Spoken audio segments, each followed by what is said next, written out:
अब मैं आशीष जी की बात से पर एक टिप्पणी जरूर करूंगा। उन्होंने कहा कि अयोध्या को लाभ हो सकता है, काशी को नहीं। मैं उससे असहमत हूं। आशीष जी बड़े योग्य व्यक्ति हैं, सेना में रहे मेजर। उन्होंने क्यों ऐसी बात कही वो जाने। नहीं, पेरम्बदूर से आदमी चला अयोध्या के लिए, ऐसा तो नहीं कि अयोध्या में आके खर्चा किया। पूरे देश की अर्थव्यवस्था घूमती है मित्र, पूरे देश की अर्थव्यवस्था घूमती है। ये बुनियादी चीज अपना कैसे भूल गए। मालदा से आदमी चला, मुजफ्फरपुर से आदमी चला। आपने बता दिया कि नहीं वो कस्बा जो है ना अयोध्या वहीं तक होगा, बाकी कुछ नहीं होगा। 13 करोड़ आदमी काशी में समा गया। उतनी बड़ी तो काशी है नहीं जहां विश्व भर से आदमी आ रहा है। ऑस्ट्रेलिया से आ रहा है, लंदन से आ रहा है। वो भारत को के अर्थव्यवस्था में योगदान नहीं कर रहा। ऐसी बात जब इतना नकारात्मक हो जाए मन कि हम तथ्य को भी छोड़ दें तो वो चीज अखरती है। तथ्य तो तथ्य रखो मित्र।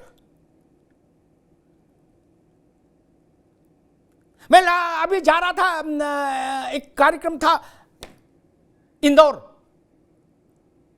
एयरपोर्ट पर मुझे एक दंपत्ति मिले, 26 साल पहले भारत से गए थे, ऑस्ट्रेलिया में सेटल है पति पत्नी। बोले भाई हम आपको देखते हैं, आपका बड़ा अच्छा लगता है जिस दिन। तो हमने कहा आप कैसे आए यहाँ? बोले हम बनारस और उज्जैन जाने के लिए आए। ये विकास भारत के आर्थिक शिराओं में रक्त के प्रवाह को तेज नहीं कर रहा क्या? हां, जब हम किसी एक इलाके में नाच गाना कराते हैं तो उसी इलाके का भला होता है बस, क्योंकि वो तो नाच गाना उसी इलाके के लोग देखते हैं, बाहर से तो आते नहीं। लेकिन अयोध्या के साथ ऐसा नहीं। वो भारत की सीमाओं से भी परे, दुनिया भर में जहां भारतवंशी है वो आ रहे मित्र। 6 करोड़ लोग, आशीष भाई 6 करोड़ लोग मथुरा में आए एक साल में, महीने में 50 लाख, पर डे 1.25 लाख। वो मथुरा के हैं क्या? उतनी तो आबादी नहीं मथुरा के मालिक। नहीं, आप जानते हो, आपने बोला नहीं, जानबूझ के उसको सप्रेस कर दिया। आप जानते तो हैं इस सत्य को। सबका चक्का घूमता है और वहां से विकास को गति मिलती है। मैंने इसीलिए वो चर्चा नहीं की कि वहां चाय बेचने वाला 3000 कुल्हड़ चाय बेच रहा है एक दिन में, वो तो चर्चा नहीं की। वो स्थानीय विकास हो गया। मैं इस मूवमेंट से जो जनरेट हो रही है इकोनॉमी, उसकी चर्चा कर रहा था अर्थशास्त्र की भाषा में। हर भारी मूवमेंट, पब्लिक का भारी मूवमेंट अर्थव्यवस्था को गति देता है। ये बेसिक सिद्धांत है अर्थशास्त्र का। इसमें भाजपा कांग्रेस का क्या मतलब? कांग्रेस के मेरे मित्र नाराज हो रहे थे, करे तो बताइए। आप सब लोग मिलके भी नाराज हो जाओ, प्रस्ताव पारित कर दो, तब भी मैं इस बात को नहीं छोड़ सकता कि संसदीय लोकतंत्र में जनता का निर्णय ही सर्वोच्च है। आप सही हैं, गलत हैं, इसका निर्णय हम वहीं से देखेंगे जनता ने क्या कहा। ममता बनर्जी अगर पश्चिम बंगाल में जीत कर आ रही हैं तो मेरे लिए यह मानने का कोई कारण नहीं कि ममता बनर्जी की बात वहां की जनता सही मान रही है। कैसे नहीं मानूंगा? मैं भी मानी नहीं कर सकता। कांग्रेस वालों को बुरा लगे तो अच्छी बात और भला लगे तो अच्छी बात। मैं कैसे मान लूं? तेलंगाना में आप जीते, आपकी बात जनता ने सुनी, आपकी बात सही हुई। उत्तर प्रदेश में आपको 2% वोट मिला, यह भी उतना ही सत्य है। यह भी उतना ही सत्य है कि राहुल जी चुनाव हार गए अमेठी में। यह सत्य नहीं है क्या? तेलंगाना आपको याद है, हिमाचल का छोटा प्रदेश आपको याद है, लेकिन आपको यह कोई याद दिला दे कि उत्तर प्रदेश में 2% वोट क्यों रहा आपका, तो आप नाराज हो जाते हो। प्रियंका जी की अगुवाई में चुनाव में गए आप। और वो हम ही नहीं कह रहे, तो अखिलेश जी भी कह रहे कि कांग्रेस की कोई स्थिति नहीं है, उसको हकीकत का सामना करना चाहिए,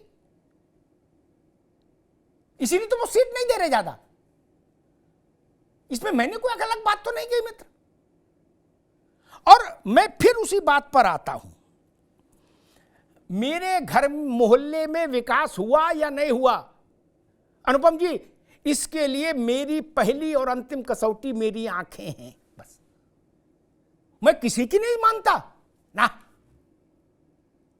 मेरे शहर में से एक्सप्रेस वे होकर गुजरा, ये जानने के लिए मुझे टीवी देखनी पड़ेगी?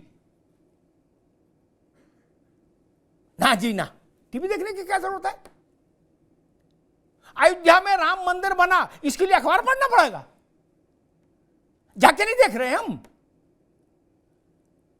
नहीं, ये विज्ञापन। और एक बात कही जाती है कि विज्ञापन हो रहा है, विज्ञापन। अब तो विज्ञापन हमेशा हुआ। दूसरी बात मैं कहता हूं कि तमजीद भाई, अगर विज्ञापनों से सरकार बचती होती या आती होती तो हिंदुस्तान में 1952 में पहला चुनाव हुआ था, तब से आज तक कोई सरकार जाती नहीं, एक ही सरकार रहती, सब विज्ञापन देने में सक्षम है। अनुपम जी गलत तो नहीं कहा? अगर विज्ञापन, इसीलिए चूंकि तू कहता है कागज लेखी विज्ञापन, मैं कहता हूं आंखन देखी, कबीर ने कहा। मैं उसी पंथ का हूं कबीर, आंखों देखी ही कहूं मानूंगा, बाकी कहीं सुनी नहीं मानूंगा। और एक बात जो कांग्रेस ने कही थी, मुझे उस बात पर आपत्ति है एक भारतीय के नाते। कोरोना के समय जब पूरा विश्व हाहाकार कर रहा था, कमाने का कोई अवसर नहीं था, आजीविका के सारे द्वार बंद थे, देश कोरोना के शिकंजे में कसा हुआ था, जकड़ा हुआ था, हाहाकारी इस परिस्थितियां थी। उस वक्त भारत की सरकार की ये जिम्मेदारी थी कि अपने देश के लोगों के लिए अनाज का बंदोबस्त करे। उस पर इस ढंग की टिप्पणी हो रही है। क्या 80 करोड़ लोगों को मरने के लिए छोड़ दिया जाए? आप लोगों के पास पैसा था, 5 साल 10 साल भी कोरोना की हाहाकार चलती, आपकी सेहत पर क्या फर्क था? आप तो फिर भी वही काजू बादाम अंजीर खाते मित्र। लेकिन उस गरीब से पूछिए जो मजदूरी करके अपने 5 बच्चों का परिवार पाल रहा था, कोरोना में वो कहां जाता? कहां जाता? आपने उसके लिए लंगर चलाया था? नहीं। ये हमारी जिम्मेदारी थी, और हमारे टैक्स के पैसे से अनाज मिला है भारत को, के आम आदमी को। इसमें राजनीतिक दलों को पेट में क्यों दर्द हो रहा है? आपकी पार्टी ने फंड दिया क्या उसमें? नहीं। आपने अपनी तनख्वाह से पैसा दिया? नहीं। ये इस देश के आम आदमी के टैक्स का पैसा है जिससे अनाज दिया गया इसी देश के लोगों को। ये भाई का भाई के प्रति कर्तव्य था। हमारे यहां शासन मालिकाना हक नहीं है, शासन लोक सेवा है। उस लोक सेवा की जिम्मेदारी, पहला दायित्व था कि कोई भूखा ना रहे। इसलिए इस बात की तारीफ की जानी चाहिए, इसको इस ढंग से कहा जाना चाहिए कि दुनिया के इतिहास में, आशीष भाई, दुनिया के इतिहास में इतना बड़ा अभियान कभी किसी देश में चला ही नहीं खाद्य के आपूर्ति के लिए। ये भारत की ताकत है, ये भारत का मतलब एक दूसरे भाई के प्रति जो सहयोगात्मक रुख है समाज का, ये उसका दिग्दर्शन है मित्र। हमने कोरोना का कालखंड देखा, आपने भी देखा। अपने घर की खिड़की खोलने को कोई तैयार नहीं था, बगल में भूखा मर जाए। अनाज बंटना ही चाहिए था, बंटता रहना चाहिए जब तक कि स्थिति फिर से ठीक अच्छी ना हो जाए। धन्यवाद।